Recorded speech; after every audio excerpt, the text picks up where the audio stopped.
बड़ी खबर आ रही है, कीव पर रूस का बहुत बड़ा हमला हुआ है। रूस ने 600 से ज्यादा ड्रोन दाग दिए हैं। किंजल मिसाइल, बैलिस्टिक मिसाइल भी दागी गई है। रूस के हमले से कीव में भीषण तबाही मची। 6 महीने में कीव पर एक और बड़ा अटैक किया गया है। तो देखिए तस्वीरें आपको दिखा रहे हैं। पहली तस्वीरें आप देख रहे हैं TV9 भारतवर्ष पर, किस तरह से अटैक किया गया है। कीव राजधानी और रिहायशी इलाकों को निशाना बनाया है। एक बार फिर से पुतिन ने बड़ा अटैक कर दिया है यूक्रेन पर। और अभी कीव में एक और हमले की भीषण हमला हुआ है। एक और हमले की खबर है दनिप्रो इलाके में। आपको बता दें 25 मंजिला आवासीय इमारत में आग लग गई। डानिस्की जिले में आवासीय इमारत तबाह हुई है। आपको बता दें हमले में 3 से ज्यादा लोगों के मारे जाने की खबर है। रेलवे टर्मिनल पर भी हमला किया गया है। तो 2 बड़ी खबरें इस वक्त की आपको दिखा रहे हैं। कीव पर रूस ने बहुत बड़ा अटैक किया है और खास करके उन जगहों पर जहां पर सामान्य पब्लिक आती है। दूसरी तरफ दनिप्रो इलाके में 25 मंजिला इमारत में आग लग गई। एक और बड़ी खबर, कीव पर हमले का एक और वीडियो आ चुका है। बहुमंजिला इमारतों को निशाना बनाया गया। कीव में अलर्ट जारी किया गया है। सायरन बजने के बाद लोगों ने शेल्टर होम में शरण ली हुई है।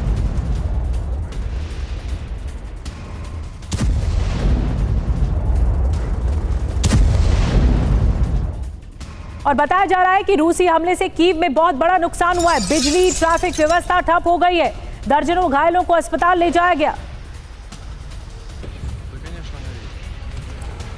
तस्वीरें देखिए कैसे खंडर में इमारतें तब्दील हो गई हैं। ये रीसेंट अटैक है जो कीव पर हुआ है। कई हमले हुए हैं एक साथ, ड्रोन हमले किए गए, मिसाइल भी दागी गई है। 3 बड़ी खबरें इस वक्त की आपको दिखा रहे हैं। कई लोगों के मारे जाने की आशंका है। बहुमंजिला इमारत को नुकसान पहुंचा है। और आइए अब आपको कीव पर हमले की अलग अलग तस्वीरें दिखाने जा रहे हैं। रूस ने कीव पर अब तक का सबसे बड़ा अटैक किया है। बताया जा रहा है रूस ने कीव पर बैलिस्टिक मिसाइल और शाही ड्रोन से अटैक किया है। ये वैसा ही अटैक है जब जंग शुरुआत हुई थी 2022 में, और उसके बाद का ये सबसे बड़ा अटैक है। रूस के हमले में 5 मंजिला इमारत भी तबाह हो गई है। आपको बता दें, जानकारी दे दें, कीव में तबाही का एक और वीडियो आ गया है सामने। यूरोप भी लगातार जद में आ रहा है क्योंकि पुतिन धमकी यूरोप को दे रहे हैं। कई सारे अटैक एक साथ किए। देखिए अब आपको विस्तार से तस्वीरें दिखा रहे हैं। पूरा इलाका धुआं धुआं हो गया है और 600 ड्रोन से अटैक कर दिया है। यह आंकड़ा बहुत चौंकाता है। 600 ड्रोन एक साथ दागे गए हैं यूक्रेन पर। इमारतें तबाह हुई हैं, धुआं धुआं हो गई है पूरी राजधानी। बैलिस्टिक मिसाइल से वार किया गया है और बारूदी जो ये कोहराम है वो लगातार यूक्रेन में मचता हुआ दिख रहा है। तो पुतिन ने एक बार फिर से अटैक किया है, वो भी कीव पर, राजधानी कीव पर। एक और बड़ी खबर, कीव में तबाही का एक और वीडियो आया है। रूस के हमले से तबाह हुई पूरी इमारत में आग बुझाने की कोशिशें की जा रही हैं। इमारत में अपनों की तलाश में लोग भी जुटे हुए हैं। ये देखिए पूरा इलाका खत्म हो गया है। ये पूरी इमारतें तहस नहस हो गई हैं। यहीं पर आकर बताया जा रहा है मिसाइल गिरी और उसके बाद सब कुछ खत्म हो गया।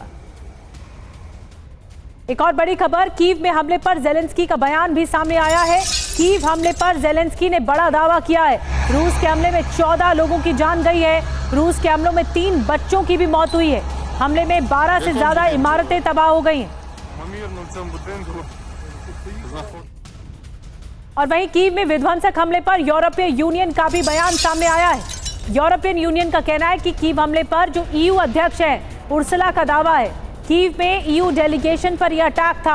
हमले में प्रतिनिधिमंडल के सभी लोग सुरक्षित हैं। हमले के बाद EU के अध्यक्ष उर्सुला वॉन ने पोस्ट किया है। तो EU कह रहा है कि यह यूरोप पर हमला था और दरअसल उनकी टीम पर अटैक किया गया। कीव में तबाही का एक और वीडियो आया है जो बहुत भयानक है। कीव हमले पर जेलेंस्की का बड़ा दावा सामने आया है कि कई लोगों की मौत एक साथ हुई है।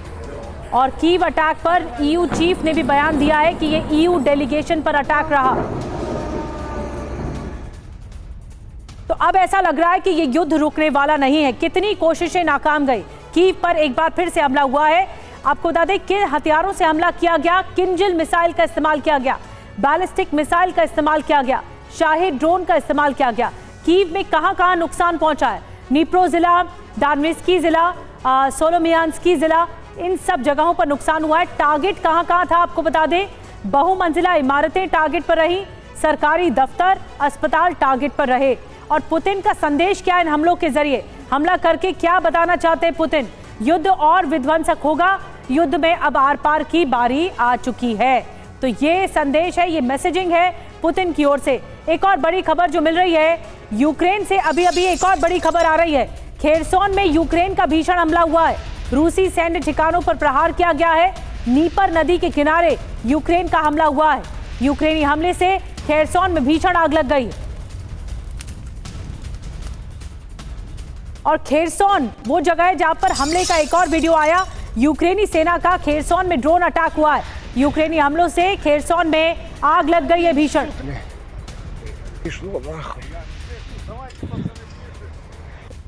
तो आप देख रहे हैं कितने किलोमीटर का ये रास्ता पूरी तरह से आग के तांडव का शिकार है। आप देख रहे हैं पूरे इलाके में आग लग गई। दो वीडियोस एक साथ दिखा रहे हैं। नीपर नदी के पास यह हमला हुआ है। यूक्रेनी हमले से खेरसोन में भीषण आग लग गई है। और डोनेट्स्क के करीब आपको बता दें 75% इलाके पर रूस का कंट्रोल है, लेकिन अब ये इलाका रूस यूक्रेन जंग का एपिसेंटर बन चुका है। और इसकी वजह पुतिन के खिलाफ ज़ेलेंस्की की जल क्रांति। दरअसल यूक्रेन की सेना ने डोनेट्स्क की लाइफलाइन कही जाने वाली डोनेट्स्क डॉनबास नहर पर कब्जा कर लिया है। ऐसे में रूस के कब्जे वाले डोनेट्स्क में पानी की भारी किल्लत हो चुकी है।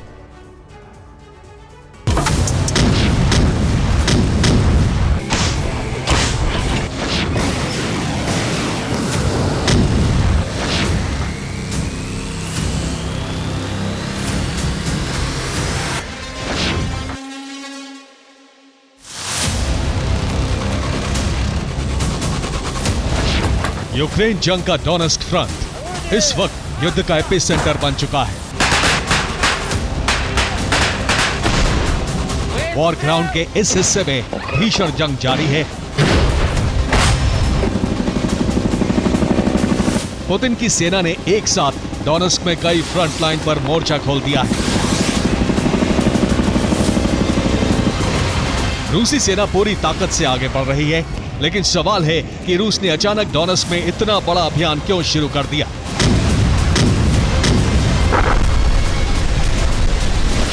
इसकी वजह है सिविर्स्की डोनेट्स्क डॉनबास नहर, जो इस वक्त यूक्रेन के कब्जे में है।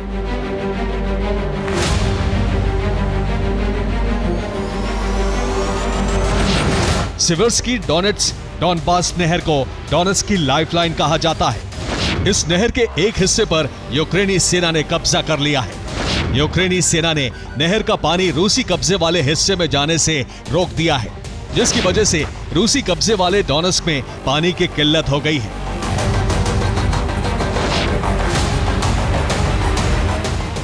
ये डोनेट्स्क की तस्वीरें हैं। वीडियो में देखा जा सकता है टैंकरों के जरिए लोगों तक पानी पहुंचाया जा रहा है।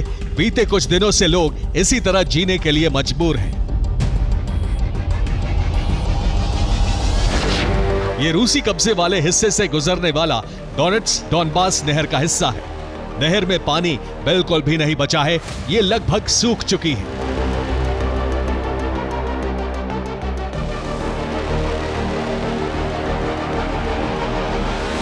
रिपोर्ट्स की माने तो पाइपलाइन के जरिए 3 दिन में एक बार पानी आ रहा है, वो भी महज कुछ घंटों के लिए। लोगों के पास रोजमर्रा की जरूरतों के लिए भी पानी नहीं है, जिसकी वजह से डोनेट्स्क की जनता में आक्रोश बढ़ता जा रहा है। डोनेट्स्क के गवर्नर की माने तो रूस को पूरे डोनेट्स्क को अपने कब्जे में लेना होगा, ताकि नहर में पानी की किल्लत दूर की जा सके। माना जा रहा है कि अगर अगले 48 घंटे में पानी की किल्लत दूर नहीं हुई तो डोनेट्स्क में रूस के खिलाफ विद्रोह शुरू हो सकता है। ऐसे में पुतिन ने अपनी सेना को अगले 48 घंटे में डोनेट्स्क की नहर को यूक्रेनी कब्जे से आजाद करवाने और ज्यादा से ज्यादा इलाके पर कब्जे का आदेश दिया है।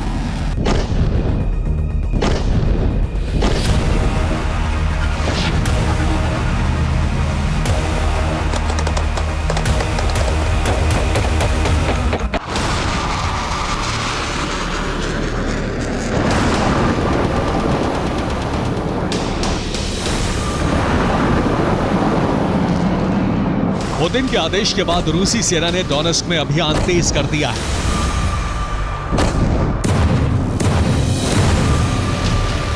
कुछ रिपोर्ट्स की माने तो रूस ने डोनेस्क में करीब 7 अलग अलग जगहों पर फ्रंट लाइन को तोड़ दिया है।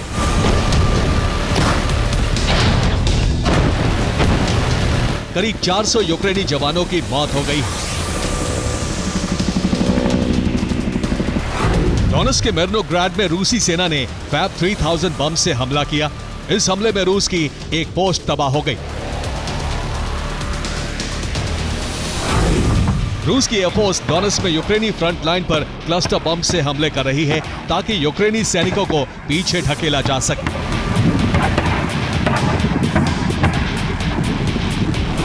ये वीडियो भी डोनेस्क का है। रूसी सैनिकों ने हमला कर यूक्रेन की कई हॉवित्जर तोपों को तबाह कर दिया।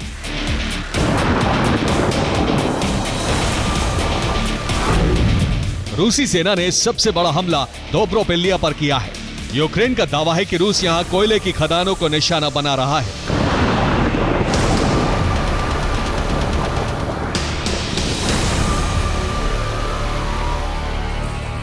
रिपोर्ट्स के मुताबिक यहां रूसी हमले की वजह से बड़ा हादसा होते होते बचा, जिसमें 100 से ज्यादा जानें जा सकती थी।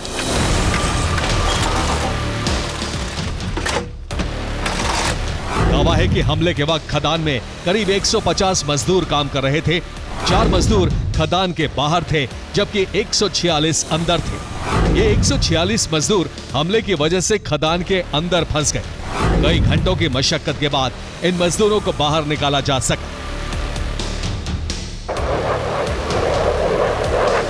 डोनेस्क की नहर पर कब्जे के लिए रूस न सिर्फ डोनेस्क पर हमले कर रहा है बल्कि उसके टारगेट पर सुमी, खार्किव और नेप्रोपेट्रोवस्क भी हैं।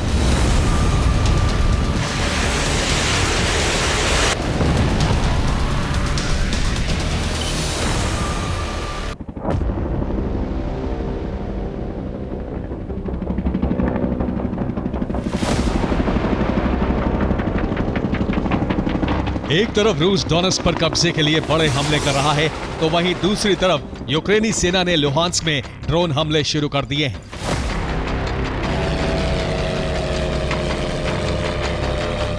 यूक्रेन लुहांस्क के घने जंगलों वाले हिस्से में मौजूद सड़कों को टारगेट कर रहा है ताकि रूसी सेना की आवाजाही रोकी जा सके।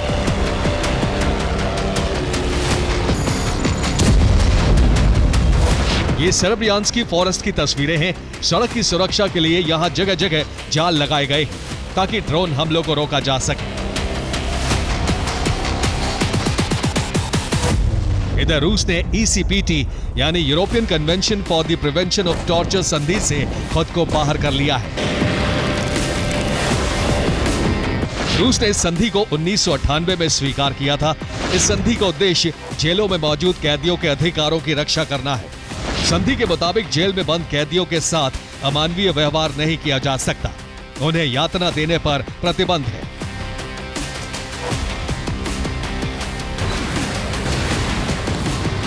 इस संधि से रूस के अलग होने का मतलब होगा अपनी जेलों में बंद कैदियों पर टॉर्चर की आजादी, जिसका इस्तेमाल वो अपनी जेलों में बंद यूक्रेनी कैदियों के खिलाफ कर सकता है ताकि यूक्रेनी सेना में खौफ भरा जा सके। Bureau report TV9 Bharatvarsh. वैसे यूक्रेन पर एक और बड़ी खबर है। पूरी रात रूस के हमले होते रहे। यूक्रेन के ऊर्जा ठिकानों पर अटैक किया गया। 1 लाख घरों की बिजली ठप हो गई।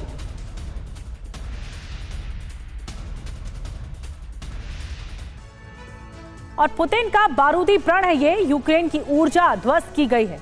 रूस ने यूक्रेन में 6 जगह भीषण हमले किए हैं। यूक्रेन के ऊर्जा ठिकानों पर बारूदी प्रहार किया है। रूस के हमलों से यूक्रेन में ब्लैकआउट हो गया। हमले से 1 लाख घरों की बिजली सप्लाई ठप हो गई। रूस ने करीब 100 ड्रोन से तबाही मचाई है।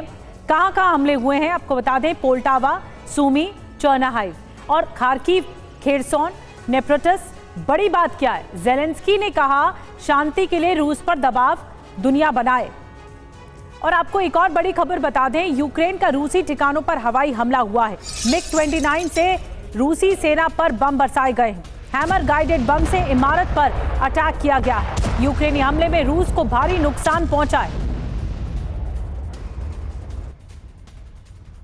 एक और बड़ी खबर है, यूक्रेन का रूसी सेना पर अटैक हुआ है। सेना के यूराल ट्रक को बनाया गया निशाना, टारगेट किया गया। बैलिस्टा यूनिट के हमले में ट्रक तबाह हो गया। एक और बड़ी खबर मिल रही है, ज़पोरिज़िया में यूक्रेन का बारूदी प्रहार हुआ है। यूक्रेन ने रूसी टैंक को उड़ा दिया है। यूक्रेनी हमले में रूस को भारी नुकसान पहुंचा है। 3 बड़ी खबरें 3 तस्वीरों के साथ आप तक पहुंचा रहे हैं। ये देखिए, MiG-29 से रूसी सेना पर बम बरसाए गए और सेना के बैलिस्टा यूनिट जो है हमले में ट्रक तबाह हुआ है। ज़पोरिज़िया में यूक्रेन का बारूदी प्रहार देखने को मिला है और यूक्रेन में विध्वंसक हमला हुआ। एक और बड़ी खबर आपको बता रहे हैं, कई इलाकों पर रूसी कब्जा इस वक्त हो गया है। यूक्रेन के नीप्रो पर रूस का हमला हुआ है। नीप्रो के अंदर घुसी है रूसी सेना।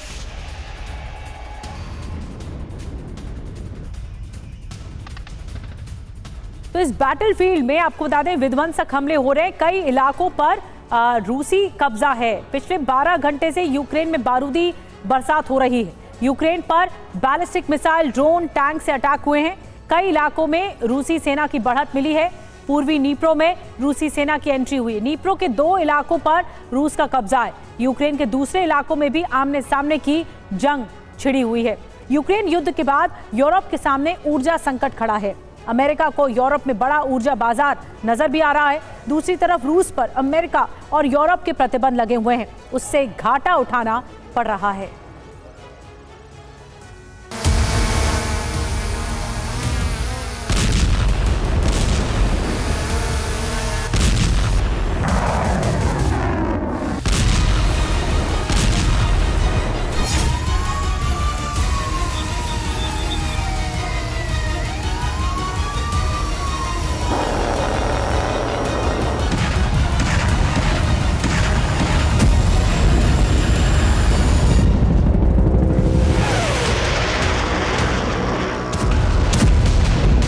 रूस की जलती हुई रिफाइनरियां,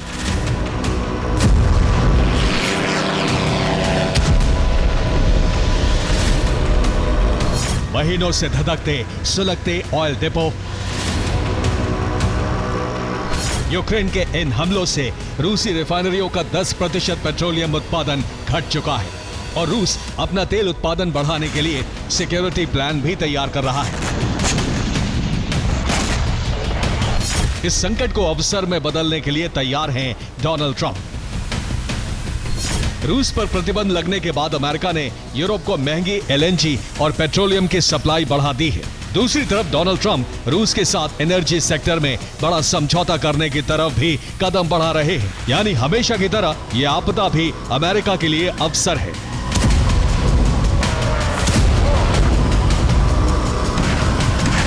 यूक्रेन के हमलों से अमेरिका लाभ कमाने के अवसर पैदा कर रहा है, लेकिन पूरे यूरोप के लिए यह बारूदी बवंडर संकट बनता जा रहा है। इससे पूर्वी यूरोप के देश ज्यादा प्रभावित हुए हैं। इस क्षेत्र में ऊर्जा संकट खड़ा होता जा रहा है। ये है हंगरी के विदेश मंत्री पीटर शिजार्टो। पीटर ने कहा है कि यूक्रेन हंगरी विरोधी नीतियों का प्रायोजक है। बुडापेस्ट किसी भी दिन यूक्रेन को ऊर्जा संकट में उलझा सकता है। बयान से साफ है कि हंगरी ने यूक्रेन के खिलाफ बैटल ऑफ एनर्जी यानी ऊर्जा युद्ध छेड़ने का ऐलान कर दिया है। हंगरी यूरोपियन यूनियन का इकलौता देश है जो यूक्रेन को हथियार नहीं देता। हंगरी की विक्टर ओरबान सरकार रूस समर्थक मानी जाती है। हंगरी और यूक्रेन के संबंध जनवरी 2025 से और ज्यादा खराब हुए हैं। रूस से आने वाली गैस पाइपलाइन पर यूक्रेन ने ट्रांजिट करार से इनकार कर दिया और हंगरी को गैस सप्लाई रुक गई।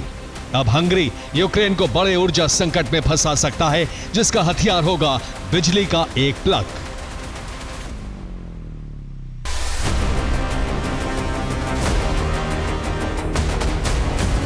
सवाल यह है कि जंग का यह नया फेज क्यों शुरू हुआ है, तो इसका जवाब भी हंगरी के विदेश मंत्री ने दिया है। पीटर शिजार्टो ने कहा है कि द्रुजबा क्रूड ऑयल पाइपलाइन पर हमले का प्लान कई मेजों से होकर गुजरा होगा। द्रुजबा पर हमला करने से पहले यूक्रेन को 100 बार सोचना था। कीव को सोचना था कि इससे हंगरी की सरकार ही नहीं, बच्चा बच्चा प्रभावित होगा।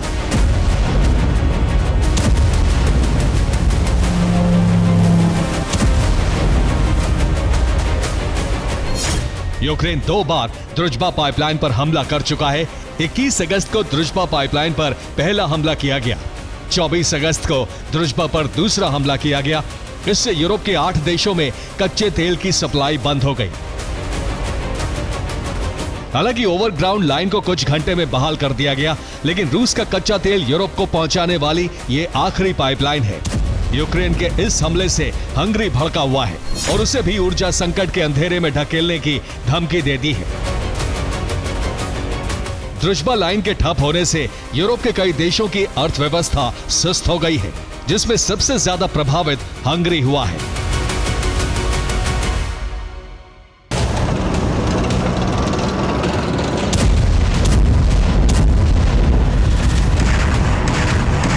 रूस यूक्रेन की जंग में रूस विरोध के चलते यूरोप ने ऊर्जा आयात घटाया और इस तरह से अमेरिका के लिए यह बड़ा बाजार बन गया।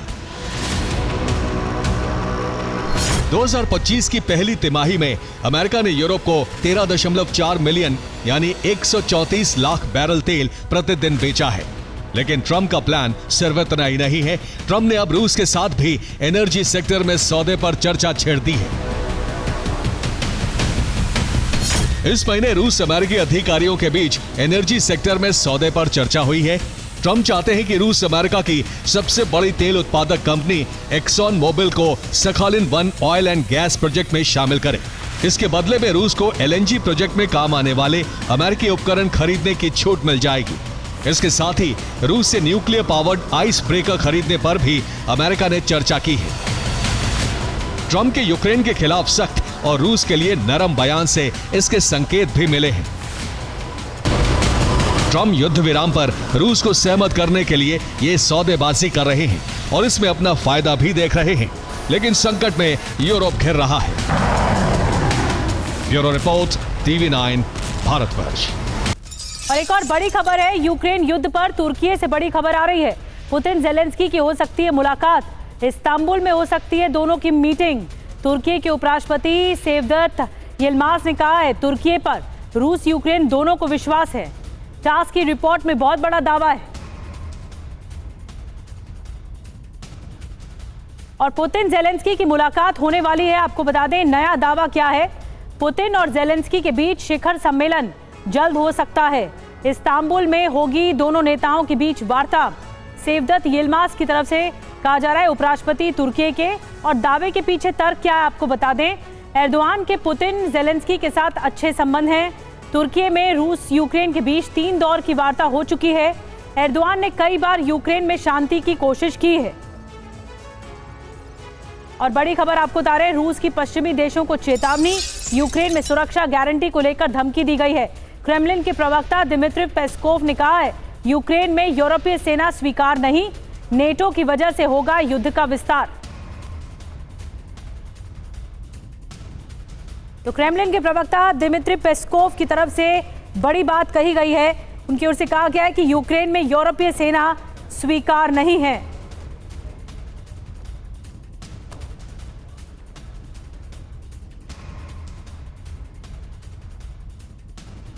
और बता दें कि यूक्रेन युद्ध का विस्तार, यूरोप तक बारूदी प्रहार।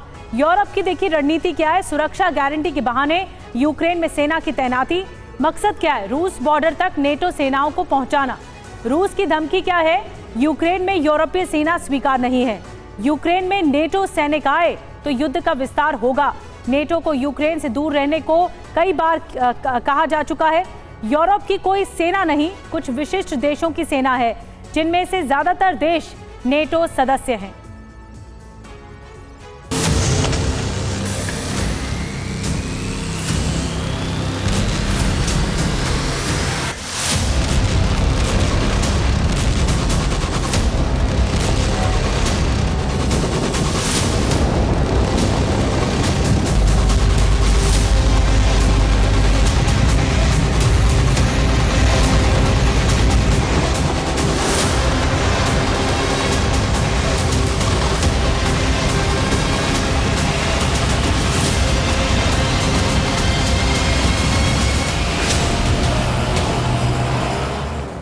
ये विस्फोट अब यूरोप में होने वाला है।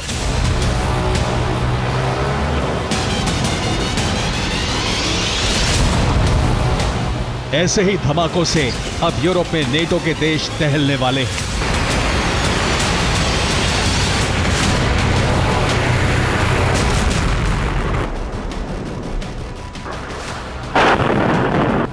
यूक्रेन युद्ध की ये आग अब यूरोप के कई देशों को जला सकती है।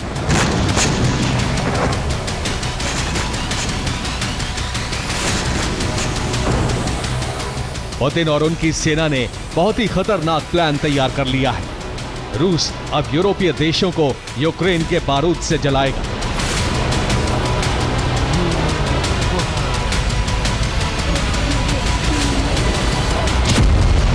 यूक्रेन ने 25 और 26 अगस्त को रोस्टोव समेत रूस के कई शहरों में जबरदस्त ड्रोन हमले किए।